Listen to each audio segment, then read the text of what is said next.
میرے پورے مسلمانوں سے اپیل یہ ہے کہ ہم تمام کو ایک پالیسی اور ایک اصول بنانا چاہیے کہ ہمارے مسجدوں میں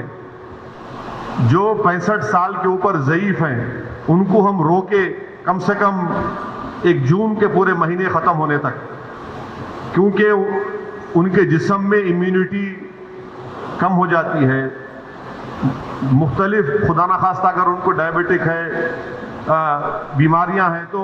باڈی میں وائرس سے مقابلہ کرنے کی طاقت کم ہو جاتی ہے۔ تو میں یہ اپیل کر رہا ہوں کہ 8 جون کو انشاءاللہ تو کھل جائیں گے، مگر کم سے کم جون کے ختم ہونے تک ہمارے جو 65 سال کے اوپر جو ضعیف افراد ہیں ان کو ہم سمجھائیں، ان سے ریکویسٹ کریں کہ کم سے کم جون کے ختم ہونے تک آپ تھوڑا مسجد کو مت جائیے، گھر میں نماز پڑھیے۔ جو نوجوان ہیں جو ذرا مسجدوں کو کم جاتے، اب وہ جا کر مسجد کو آباد رکھے۔ تیسرے یہ کہ مساجد میں اگر کارپیٹ ہے اور اس کارپیٹ کو نکال سکتے آپ تو فوراً نکال کر پتھر کے اوپر نماز پڑھنا چاہیے، کیونکہ کارپیٹ میں ایپیڈیمولوجسٹ اور جتنے ہیلتھ ایکسپرٹ سے ڈاکٹرز وہ بولتے ہیں کہ کارپیٹ میں بہت سے جراثیم جم جاتے اور اس سے ہو سکتا ہے کہ خدا نخواستہ کسی کو وائرس لگ سکتا۔ تو چوتھی بات کام ہم کو یہ کرنا چاہیے کہ مساجد میں بیت الخلاء اور وضو کا انتظام نہ رکھیں، کیونکہ وہ وضو کرتے کلی کرتے اور پھر آپ آ کے نماز پڑھتے تو لوگ گھر سے ہی اپنے وضو کر کر آئیں، اور نماز جب پڑھیں گے تو نہیں معلوم مفتی اکرام کو فیصلہ کرنا ہے کہ اگر پوری دنیا میں جہاں جہاں مساجد کھولے گئے، چاہے وہ مسجد نبوی ہو، حرم شریف مکے میں ہو، یا ٹرکی ہو، یا دوسرے مقامات پر،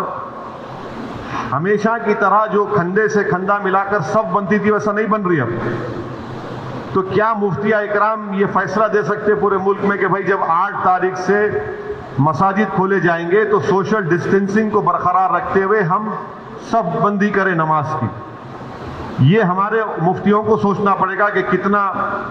یہ کر سکتے کیا، کیونکہ مختلف ممالک میں ہو رہا ہے۔ تو میں تو گزارش کروں گا ہمارے علماء سے کہ وہ بھی اس کا فیصلہ کر لیں، مگر دوسرے جو 4 چیزیں میں کہا ہوں اس پر یقیناً غور کریے آپ۔ میں کسی سے نہیں کہہ رہا ہوں کہ مسجد کو مت جائیے، میں یہ کہہ رہا ہوں کہ آپ صحیح کہہ رہے ہیں کہ وائرس ابھی بڑھ رہا ہے، وائرس ختم نہیں ہوا ہے، وائرس بڑھ رہا ہے ابھی، اور خاص طور سے جو ہمارے 65 سال کے اوپر کے جو لوگ ہیں اور جو لوگ مختلف امراض کے شکار ہیں، جس کو کڈنی کی بیماری ہے، ہارٹ کی ہے، لنگز کی ہے، ڈائبٹک ہیں، ان کو تو اور احتیاط کرنے کی ضرورت ہے، بہت احتیاط کرنے کی ضرورت ہے ان کو، کیونکہ ان کی جان کو بچانے کا ہے۔ یقیناً ہم کو ایک روحانی اور قلبی سکون ملتا ہے جب ہم اللہ کے گھر میں جا کر سر و سجود ہوتے ہیں، مگر اسلام کی اہم تعلیمات بھی ہے کہ جان بچائیے، اور اگر خدا نہ خواستہ کسی کو